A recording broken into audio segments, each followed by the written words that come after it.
હાલ ગુજરાતમાં ડ્રગ્સ અને દારૂનો મુદ્દો ખૂબ ગાજી રહ્યો છે। કોંગ્રેસની જન આક્રોશ યાત્રા દરમિયાન થરાદમાં જે કંઈ થયું તે સૌ કોઈ જાણે છે અને ત્યાર પછી દારૂ અને ડ્રગ્સ મુદ્દે ગુજરાતની રાજનીતિમાં જંગ જામ્યો છે।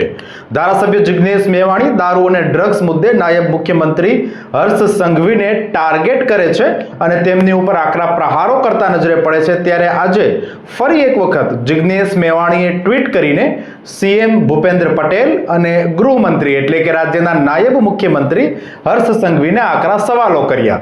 મેવાણીએ ટ્વીટમાં શું કહ્યું તેની વિગતે ચર્ચા કરીએ। નમસ્કાર, હું છું રિયાઝ, સ્વરાજમાં આપનું સ્વાગત છે। ગઈકાલે બનાસકાંઠા જિલ્લાના વડગામમાં સરકારી પુસ્તકાલયનું લોકાર્પણ કરવા નાયબ મુખ્યમંત્રી હર્ષ સંઘવી આવ્યા હતા। અહીં તેમણે મેવાણીનું નામ લીધા વગર ઘણું બધું સંભળાવી દીધું। જો કે આજે ફરી જિગ્નેશ મેવાણીએ ટ્વીટ કર્યું છે અને ગૃહમંત્રી હર્ષ સંઘવી તથા મુખ્યમંત્રી ભૂપેન્દ્ર પટેલને તીખા સવાલો કર્યા છે। જિગ્નેશ મેવાણીએ ટ્વીટમાં લખ્યું છે કે મુખ્યમંત્રી સાહેબ, હવે તો ડ્રગ્સના મુદ્દે કંઈક બોલો। હવે તો રાજસ્થાનના સાંસદ પણ દેશની સંસદમાં ગુજરાતમાં વેચાતા દારૂ વિશે બોલવા લાગ્યા।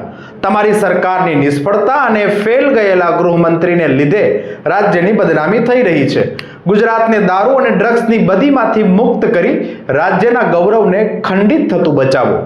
આમ જિગ્નેશ મેવાણી દારૂ ડ્રગ્સ મુદ્દે ભાજપ સરકાર પર સતત ગાજ વરસાવી રહ્યા છે। ત્યારે આગામી દિવસોમાં દારૂ ડ્રગ્સનો મુદ્દો શું નવા તેવર બતાવશે તે જોવાનું રહેશે।